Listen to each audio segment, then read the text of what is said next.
नमस्कार दर्शकों, जेके प्राइम में आपका स्वागत है। मैं हूं विनोद कुमार। दर्शकों, यूटी जम्मू कश्मीर में या फिर यूटी लद्दाख में बकरीद को लेकर के खासी तैयारियां हैं, उत्साह है।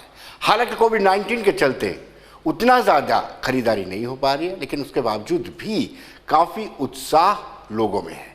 और आपको बताते चले, कश्मीर में ये फैसला लिया गया कि कोविड-19 के चलते जहां एक साथ लोग नमाज पढ़ा करते थे, अब ऐसा नहीं होगा। डिविजनल कमिश्नर ने हिदायतें दी हैं कि कोविड-19 के जो अप्रोप्रिएट बिहेवियर्स हैं उनको फॉलो करते हुए आपने लाइदा जगहों पर नमाज अदा करनी है। दर्शकों, हम सब जानते हैं कि लाजमी है, तीसरी वेव को लेकर के केंद्र सरकार पूरी तरह से चिंतित है। खुद प्रधानमंत्री नरेंद्र मोदी ने कहा है कि अपने आयोजनों से बचे, एकत्रित होने से बचे। अगर आप 2 गज की दूरी नहीं रखेंगे तो वेव 3 ज़्यादा घातक साबित हो सकती है।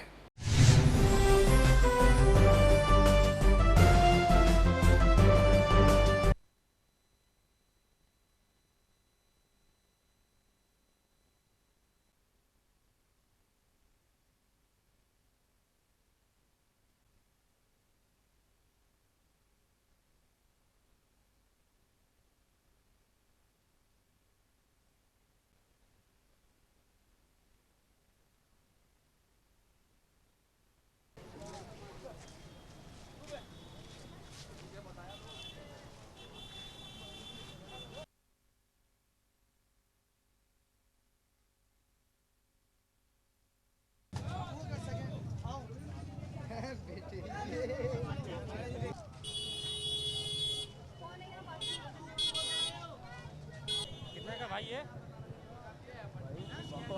क्या है रे?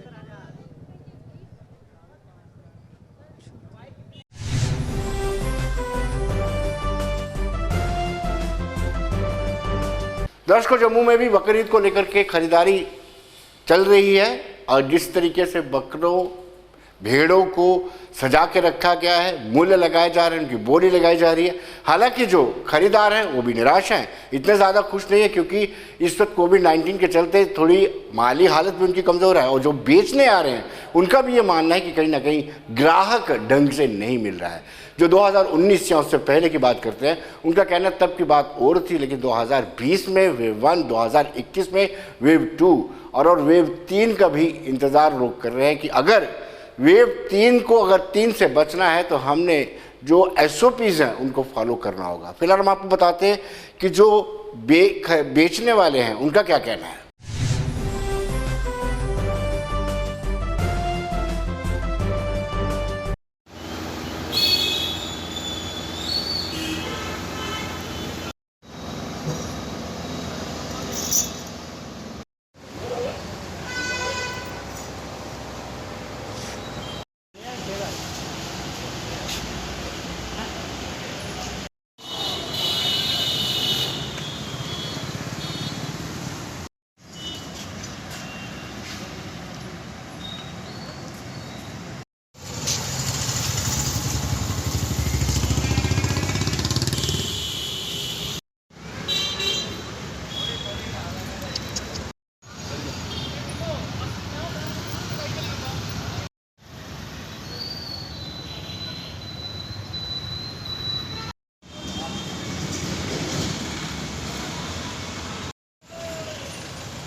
दर्शक, खरीदार कह रहे हैं कि इस बार कोविड-19 के चलते ज़्यादा पैसा नहीं होने के कारण ज़्यादा उत्साह नहीं है। और उनका ये भी कहना है कि कीमतें भी बढ़ी हुई हैं, हर एक पदार्थ की कीमत बढ़ी हुई है, जिसके चलते कहीं ना कहीं दिक्कतों का सामना करना पड़ रहा है।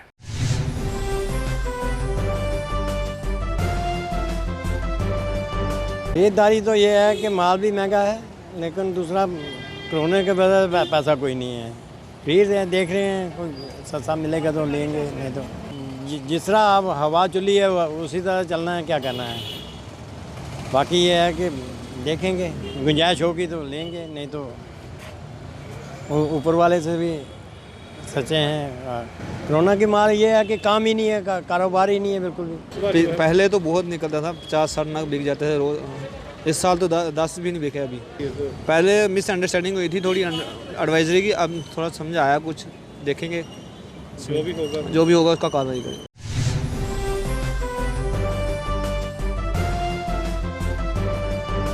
दर्शकों, डिप्टी कमिश्नर राजौरी या यूँ कहें राजौरी प्रशासन ने भी सीधी सीधी हिदायतें जारी कर दी हैं कि आप इस पर्व पर, इस त्यौहार पर किसी भी तरीके से वायलेशन ना करें, एसओपीज को वायलेट ना किया जाए, बेवजह आप बाज़ारों में ना निकलें, लिमिटेड लोग बाहर निकलें, जो ज़रूरी आवश्यक वस्तु हैं उन्हीं की खरीदारी करें।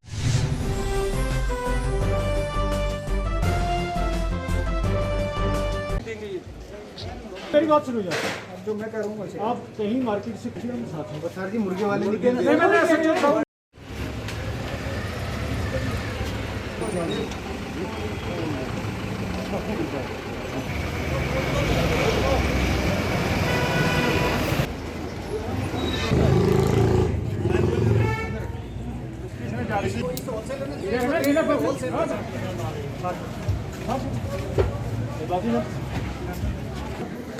गड्डी वाला देना ही नहीं कुछ, गड्डी वाला थोड़ा पैसा नहीं, ठीक है। ठंडा से स्कूल गए वो बुलाने में हम सब ने ये इंश्योर किया है कि जो जेन्युइन जो एसेंशियल कमोडिटीज़ की जो रेट्स हैं उनको चेक किया, और जितनी भी गली सड़ी या कुछ बीमारी वाली कुछ चीज़ें थी उन सबको डिस्ट्रॉय किया। हमने कुछ पॉलीथीन भी सीज़ किए हैं। उसके साथ साथ जो कोविड की जो हमारी गाइडलाइंस हैं उसमें लोगों को, उसमें भी जुर्माने हमने किए, और मज़ीद हमने अवेयरनेस लोगों में लाई कि आप मास्क लगा के जब भी आप यहाँ मार्केट में आए या अपने घरों से बाहर निकलें, अननेसेसरली अपने घरों से बाहर मत निकलें, और ईद के इस त्यौहार को मद्देनज़र रखते हुए, सबकी जो सेहत का मद्देनज़र रखते हुए आप आएँ। वही जो आपको एसेंशियल कमोडिटीज़ की ज़रूरत है या किसी ख़ास काम के लिए आप शहरों में आए, इस सिलसिले में आज हमने मार्केट चेकिंग की।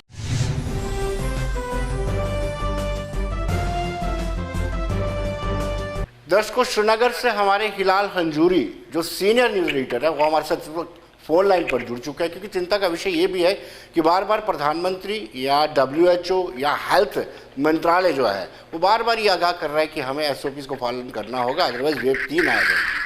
तो हिलाल, आप हमें ये बताएं कि ईद को लेकर के लोग मार्केट में निकल रहे हैं, क्या SOPs को फॉलो किया जा रहा है या एडमिनिस्ट्रेशन SOPs को फॉलो करवा रही है?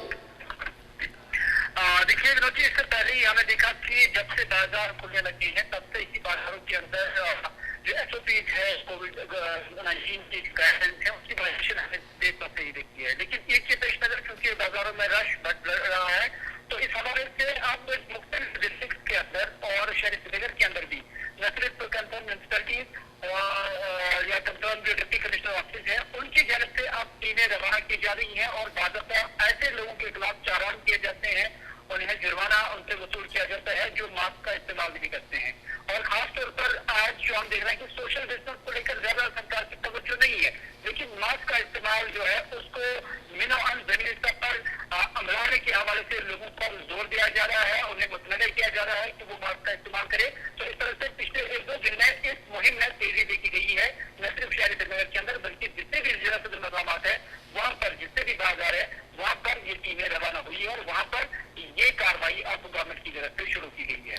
हिलाल, कश्मीर प्रोविंस में इस वक्त कोविड-19 की क्या पोजीशन है वेव 2 की? देखिए, कश्मीर के अंदर जो हम देख रहे हैं कि रोजाना 130, 140, 150 के आसपास केसेस जो है पॉजिटिव आते हैं, और उसके साथ साथ जो रिकवरी पेशेंट्स की जो तादाद है या उनका जो रेशो है वो भी काफी बढ़ रहा है। तो इस तरह से लग रहा है कि आने वाले दिनों में ये ग्राफ और भी कम हो सकता है, बशर्ते कि जो ईद का मौका है और इस पर जो नमाज के बड़े बड़े इज्तिमा होते हैं उनके अंदर अगर SOPs का ख्याल नहीं रखा गया तो फिर ये खुदा न खास्ता ये तादाद बढ़ भी सकती है। अब ये आम लोगों पर मुनहसर है कि वो अपनी जान की तहफ़्फ़ुज़ के लिए और उसके साथ साथ पूरे समाज के तहफ़्फ़ुज़ के लिए कोविड-19 का जो ग्राफ है उसको कम करने के लिए किस कदर SOPs पर अमल करते हैं। वरना सरकार की जानब से नई नमाजों पर पाबंदी है, हाँ कुछ एक जगहों पर इतना जरूर कहा गया है कि बड़े इज्तिमात नहीं होंगे, लेकिन मौला स्तर पर ये इज्तिमात होते रहेंगे और उनमें लोग जो है शिरकत करेंगे। लेकिन जरूरी है कि हर किसी इंसान को, जैसे कि सरकार ने भी कहा, कि इनफरादी स्तर पर इस चीज के लिए तैयार रहना होगा, ताकि जो कोविड का ग्राफ वो कम ही होना चाहिए, ज्यादा नहीं होना चाहिए। क्योंकि जो एडमिनिस्ट्रेशन हो या ICMR हो, उनकी जानब से भी ये कहा गया है कि थर्ड वेव की तैयारी अब हो रही है और अगस्त के आखिरी हफ्ते तक ये थर्ड वेव भी आ सकती है। तो उससे पहले ही जो प्रिकॉशन लेने बहुत जरूरी होंगे। और अब देखने वाली बात होगी कि सरकार भी इसे किस हद तक इम्प्लीमेंट कराने में या एनफोर्स कराने में कामयाब होती है और लोग भी किस कदर इसको अपनाने में कामयाब होते हैं, ये आने वाले दिनों में ही देखा जाएगा। फिलहाल आखिरी सवाल, what about vaccination and testing? Testing किस पैमाने पे चल रही है और वैक्सीनेशन किस पैमाने पे चल रही है? देखिए जी, जब से ये कोविड का चेन किसी हद तक ब्रेक हुआ है या कम हुआ है, तब से टेस्टिंग भी अब कम हो रही है, लेकिन फैसिलिटीज जो है वो हर जगह पर है। और उसके साथ साथ जो वैक्सीनेशन ड्राइव है उसमें किसी हद तक कमी नजर आ रही है। हालांकि अब ये भी माना जा रहा है कि कश्मीर के अंदर लगभग 100% के आसपास पहला डोज जो है वो हर किसी को लगा है, लेकिन जब हम देखते हैं आज भी कई सारे लोग ऐसे होंगे जिन्होंने पहला डोज भी नहीं लिया है, लेकिन दूसरे डोज के लिए हर किसी को बताया जा रहा है कि 3 महीने से ज्यादा वक्फा दिया गया है कि 3 महीने के बाद अब उनको दूसरा डोज दिया जा रहा है। तो अब उसकी रफ्तार जो है वो थोड़ी सी कम हो गई है, यानी पहले डोज के मुनासिबत या उसके मुकाबले में आज दूसरे डोज के लिए जो तैयारियां होनी चाहिए उसमें भी कमी नजर आ रही है। और साथ ही साथ जो लोगों में एक एंथुसियाज्म होना चाहिए था, जो जज्बा होना चाहिए था, उसमें भी किसी न किसी हद तक कमी नजर आ रही है। वजह ये है कि अब उन्हें 3 महीने तक उसका वेट करना होगा, तो इस वजह से बारी बारी जो है वैक्सीन तो लग रहे हैं लेकिन शरह उसकी बहुत कम है। बहुत बहुत शुक्रिया हिलाल, धन्यवाद।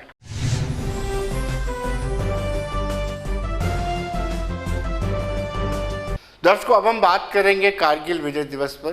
कारगिल विजय दिवस को लेकर के उत्साह है, लेकिन पिछले साल कोविड पीक पर था जिसके चलते ज़्यादा अच्छे तरीके से नहीं मनाया जा सका, लेकिन इस बार फुल फ्लैश तैयारियां की जा रही हैं। एक बाइक राइडर्स की रैली को रवाना किया गया है और वह रैली लद्दाख के अलग अलग हिस्सों से होते हुए द्रास पहुंचेगी जिस दिन विजय दिवस मनाया जाएगा।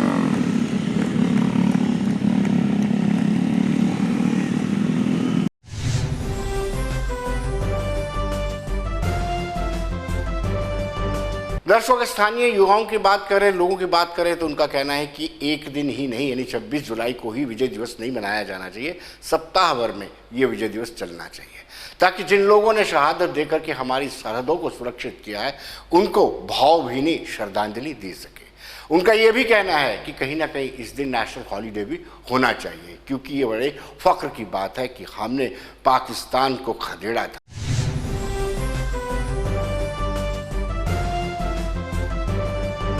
1999 का जो वार हुआ, इसके बाद जब इस वार में फ़तह कामयाब हासिल करने के बाद हमारे मुल्क में इस विजय दिवस का जो त्यौहार है हर साल 26 जुलाई को बड़े पैमाने पर माना जाता है।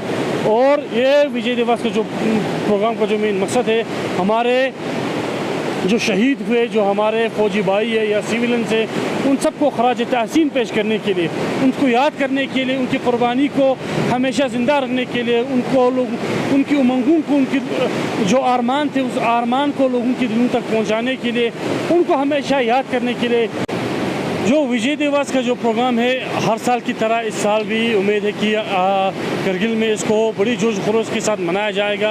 और हमारी रिक्वेस्ट यही है कि कम से कम इसको एक वीक, जो क्योंकि 26 जुलाई तो लास्ट डेट था, लेकिन कम से कम इसको एक वीक लिए अगर इसको अलग अलग मुकाम पर, खासकर बटालिक सेक्टर से लेके हमारे द्रास सेक्टर तक कम से कम 3-4 जगहों पे इस विजय दिवस को हम अच्छे तरीके से हम फंक्शन को हम ऑर्गेनाइज कर सकते हैं। 26 जुलाई को कारगिल विजय दिवस बड़े पैमाने पे मनाया जाता है। वहीं लास्ट ईयर पैंडेमिक होने की वजह से उतने बड़े पैमाने पे नहीं मनाया, तो इस साल ये जो 26 जुलाई को कारगिल विजय दिवस बड़े पैमाने पे सेलिब्रेट किया जाएगा। और इस दिन बहुत बड़ा सेलिब्रेशन होता है और साथ ही साथ कारगिल विजय को जो है बड़े पैमाने पे सेलिब्रेट किया जाता है। और हमारे जो खासकर आर्मी पर्सनल्स को और जिन लोगों ने हमारे सुरक्षा के लिए, खासकर आर्मी नौजवानों ने हमारे लिए जो लोग शहीद हुए, उनको श्रद्धांजलि अर्पित करते हैं, खराज अकीदत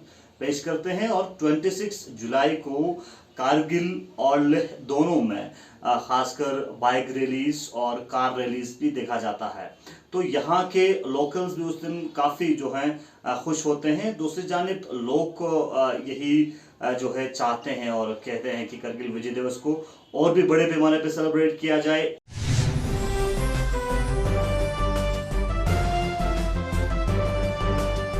दर्शकों, अब हम बात करेंगे नार्को टेररिज्म की। वो सबसे घातक है। इस वक्त हमने सोचा था कि कोविड-19 के चलते कहीं ना कहीं ये मामले कम होंगे, लेकिन ये मामले लगातार बढ़ते जा रहे हैं और इन मामलों में इजाफा इतना ज़्यादा हो रहा है कि पहले ये 15 साल तक आते थे, अब 11 और 12 साल की आयु के बच्चे भी ड्रग्स में मुलव्विस पाए जाते हैं। ये चिंता का विषय है। यानी हमारी जनरेशन तबाह होती जा रही है। पहले पाकिस्तान ने, ISI ने बंदूक दे करके, गन हाथ में दे करके इस जनरेशन को तबाह करने का प्रयास किया, लेकिन साथ साथ गन के साथ अब ये नार्को टेररिज्म यानी नशा भी बेचा जा रहा है। हमने अक्सर देखा ड्रोन के माध्यम से नार्को टेररिज्म फैलाया जा रहा है, नशा फेंका जा रहा है। कहीं एक तरफ गन फेंकी जाती है और कहीं नशा फेंका जा रहा है। ये चिंता का विषय लगातार बनता जा रहा है। हालांकि पुलिस द्वारा कहीं ना कहीं कुछ ऐसे व्यवस्थाएं की गई हैं जहां पर इनको इलाज भी किया जाता है, इनको रखा भी जाता है, लेकिन कहीं ना कहीं अभी भी और बहुत कुछ करने की ज़रूरत है।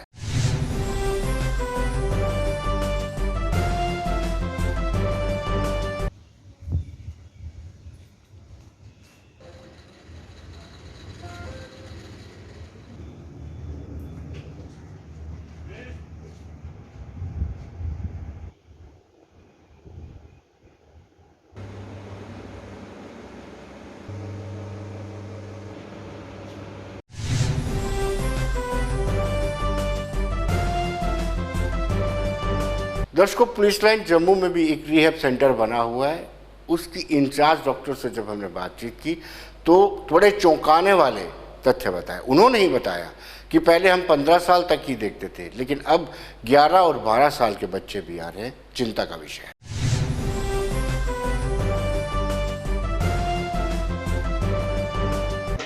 देखिए, जैसे कि पिछले काफ़ी सालों से हम देख रहे हैं कि जम्मू कश्मीर हमारी स्टेट में बहुत ज़्यादा एडिक्शन का जो इस्तेमाल है वो बहुत ज़्यादा हो रहा है और हमारे बहुत यंगस्टर्स इवन शुरू के सालों में तो हम 15 साल से ऊपर की एज ग्रुप के लोगों को देख रहे थे, लेकिन पिछले चंद सालों में हमने देखा है कि हमारे पास यहाँ पे 11 और 12 साल की उम्र के बच्चे भी आ रहे हैं। देखिए, एडिक्शन में दो चीज़ें हैं। एक तो डिमांड जो लोगों की तरफ से आ रही है, जैसे एक बच्चे ने शुरू किया, उसने अपने दोस्तों को बताया और उसके अंदर भी क्यूरियोसिटी हो गई उस चीज़ को इस्तेमाल करने की। एक तो डिमांड बहुत बढ़ रही है, दूसरा ये है कि सप्लाई बहुत ज़्यादा आ रही है। कोई चेक नहीं है प्रॉपर कि कहाँ से इतनी ज़्यादा ईजी अवेलेबिलिटी है ड्रग्स की। बहुत से एरियाज़ बहुत ज़्यादा नॉमिनेटेड हैं। जैसे हमारे पास मरीज़ आते हैं, वो हमें बताते हैं कि कासिम नगर, सिंबल, RS पुरा में तो इतना ज़्यादा पेडलिंग है इस नशे की, लेकिन क्या पुलिस इसमें रोकथाम नहीं कर पा रही है, या कुछ ऐसे ज़राए हैं जो पुलिस को भी चकमा दे रहे हैं। तो एक तो डिमांड अवेलेबिलिटी बहुत इजी है, दूसरा बच्चों की क्यूरियोसिटी, एक बच्चे को वो देख रहे हैं करने के लिए और दूसरे बच्चे भी आउट ऑफ क्यूरियोसिटी उसमें जा रहे हैं।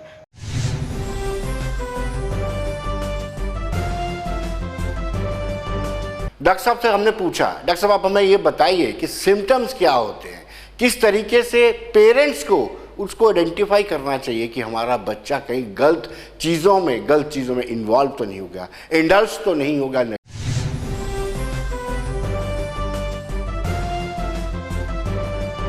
आना चाहिए कि किस तरह से नशा जो है आजकल चारों तरफ से फैल रहा है और हमें अगर हम इसमें इन्वॉल्व होंगे तो हमारी ज़िंदगी में कितनी मुश्किलें, कितनी तबाहियाँ आ सकती हैं उसके बाद आप अपने बच्चे की रूटीन को चेक कीजिए। अगर उसके आदतों में कोई चेंज आई है, जैसे उसका सोने का वक्त, जागने का वक्त कुछ चेंज आ चुका है, वो आपसे वक्त प्रॉपर मिल नहीं आपके साथ इंटरेक्ट नहीं कर रहा है, उसका कमरा हमेशा बंद रहता है, उसकी भूख में कमी है, उसकी नींद के पैटर्न में कमी है, उसकी आंखों में आपको एक डिफरेंट सा खुमार दिख रहा है, तो ये बहुत सी चीज़ें हैं। उसके खाना खाने का अमाउंट जो है वो कम हो गया है, वो पहले 4 चपाती खाता था, अब 2 चपाती खा रहा है। तो ये सारी चीज़ें, उसका पर्सनल हाइजीन, वो नहाना, दोस्तों से मिलना, अपना बेसिक हाइजीन मेंटेन नहीं कर रहा है, तो ये सारी चीज़ें आपको एक शक की तरफ लेके जानी चाहिए, जिसमें आपको आप ये बता सकते हैं कि हमारा बच्चा शायद किसी नशे की तरफ जा रहा है।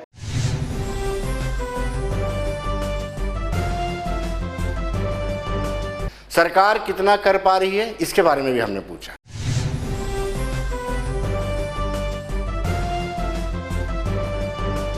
डेफिनेटली सरकार का भी एक बहुत रोल है इसको रोकथाम करने के लिए। मुझे लगता है कि बहुत एक स्ट्रिक्ट रूल्स और लॉज बनाने चाहिए, और इवन एक अलग से एक सॉर्ट ऑफ एक टास्क फोर्स बनाई जानी चाहिए जो इन चीज़ों पे बहुत चेक रखे। जो लोग स्मगलिंग कर रहे हैं, जो लोग पेडलिंग कर रहे हैं, उनके साथ कड़े से कड़ा उनको कड़ी से कड़ी सज़ा दी जाए। और स्कूल्स में और इनफैक्ट जितने भी कॉलेजेस हैं वहाँ पे अवेयरनेस कैंपेन्स की जाएँ, एंटी ड्रग कैंपेन्स की जाएँ, लोगों को बताया जाए कि नशे से अपने बच्चों को कैसे दूर रखना है। और इन सारे प्रोग्राम्स में बच्चों के माँ बाप को इन्वॉल्व करना भी उतना ही ज़रूरी है।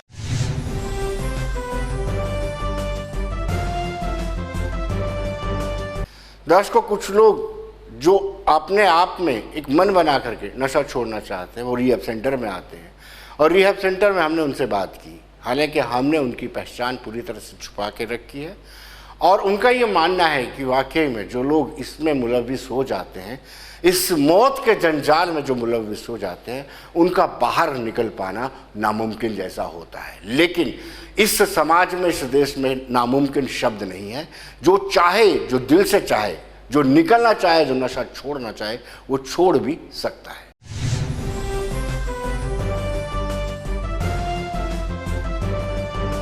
दोस्त का साथ था, पीता था शराब, मन करता था पीने का, पीनी है। उसके बाद बैठ के नशा करता था, और सेंटर में आया था। ऐसे पैसे की नाश जिंदगी। किस तरह से लत लगी जो ऐसे मूड कर दिया दोस्त के साथ बैठने का, पीनी है। चल के दरिया के कंढे में तो रेड़ा लाया, अपने पीने के शुरू हो गए, और नशा करता रहता है। नुकसान बहुत होता है, पैसे ऐसे लाइफ ख़राब, पैसे आपकी ज़िंदगी लाइफ ख़राब।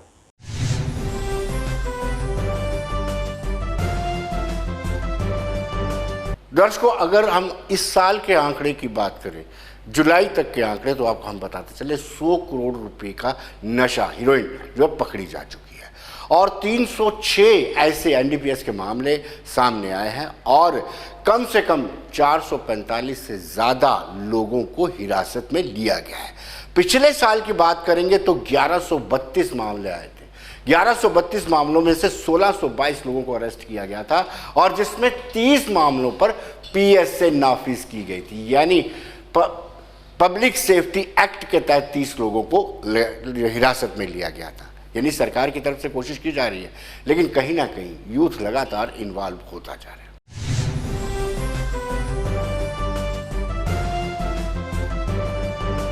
सर देखा गया तो इसमें सोसाइटी का ज़्यादा असर रहता है, ठीक है ना। सोसाइटी में मतलब एक दूसरे को देख देख के ही लोग इसमें ज़्यादा कुछ चले जा रहे हैं। और दूसरा रीज़न ये रहता है कि इसको एक बार अगर कोई भी यूज़ कर लेगा तो वो मतलब विदिन 20 आवर्स वो एडिक्ट हो जाएगा। दूसरे दिन वो पर्सन उसको अगर ये वाइट या हीरोइन कुछ भी यूज़ करता है, उसको कुछ भी अगर ऐसा नहीं मिलेगा तो उसके बिना वो रह नहीं पाएगा। 500 रुपीज़ बहुत होते हैं, तो मैं उनको 500 रुपीज़ दे रहा था। मुझे ऐसा लग रहा था कि कहीं ये मेरे से ज़्यादा पैसा ले रहे हैं, जिसकी वजह से मैं डायरेक्ट डीलर के साथ कांटेक्ट करना शुरू हो गया। डीलर के पास जब गया तो फिर आहिस्ता आहिस्ता मुझे नशे की लत है जो वो मेरी बढ़ती गई।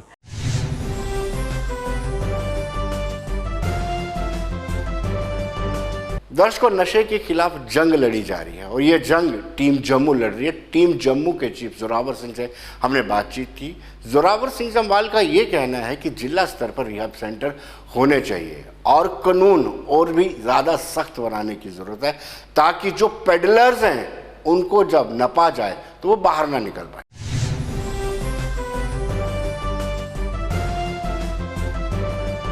सबसे बड़ी वजूहत ये है कि समाज को, इस सभ्य समाज को, सोसाइटी को एक यूनाइटेड फ्रंट बनाना पड़ेगा अगर हम वाकई संजीदा हैं अपनी आने वाली नस्ल को इस ड्रग्स के चंगुल में ना पड़ने दें, या जो गलती से इस ड्रग्स के चंगुल में फंस चुके हैं उनको किस तरह से रिहेबिलिटेट करके फिर से एक नई ज़िंदगी दें। और साथ ही साथ में हम ये भी देख रहे हैं कि एक तरफ सरकार ने नई ड्रग पॉलिसी स्टेट लेवल की बनाई है, सेंट्रल लेवल की भी है। उसके अलावा अगर हम देखें पिछले 1-1.5 साल में एंटी नारकोटिक टास्क फोर्स का भी यहाँ पर जम्मू कश्मीर में जो है यहाँ पर गठन हुआ है। और अगर हम उसको आगे जाके स्टडी करें तो थोड़ा अजीब सा लगता है कि मैन पावर है, लेकिन जैसे उनके लिए पर्टिकुलर पुलिस स्टेशन होने चाहिए या और जो उनके रिसोर्सेज चाहिए वो नहीं मिल पा रहे हैं। उसके बावजूद भी वो हम देखते हैं कि आए दिन कुछ ना कुछ धरपकड़ जो है इस ड्रग माफिया पे रहती है, लेकिन वो अगर हम देखें तो ये सिंगल आउट केसेस रहते हैं। डिस्ट्रिक्ट पुलिस की अगर हम बात करें, ना सिर्फ जम्मू की, ना सिर्फ सांबा कठुआ, बल्कि हमारे जितने भी डिस्ट्रिक्ट जम्मू कश्मीर में हैं, अगर डिस्ट्रिक्ट हेड्स की बात करें तो कुछ ही डिस्ट्रिक्ट्स ऐसे हैं जहां लगता है कि उन्होंने प्रायोरिटी जो है ड्रग्स के ख़िलाफ़, इस नशे के चलन के ख़िलाफ़ जो है अपनी प्रायोरिटी बनाई हुई है, बाकियों की शायद उतनी प्रायोरिटी नहीं है। तो कुल मिला के जैसे मैंने कहा कि जब तक समाज, जिसमें पुलिस डिपार्टमेंट में है, हेल्थ डिपार्टमेंट है, सोशल वेलफेयर डिपार्टमेंट है, ये सरकारी विभागों के अलावा हम जो इस सभ्य समाज में रहते हैं, चाहे किसी भी फील्ड में काम करते हैं, हम सबको एकजुट होकर अपने अपने इलाकों में, अपने अपने क्षेत्र में ये इस चीज़ पे एक पैनी नज़र बनानी पड़ेगी कि क्या हमारे इलाके में इस तरह की सस्पिशियस मूवमेंट्स कोई हैं। अगर हैं तो इमीडिएटली उसको हमें चेक करना बहुत ज़रूरी है।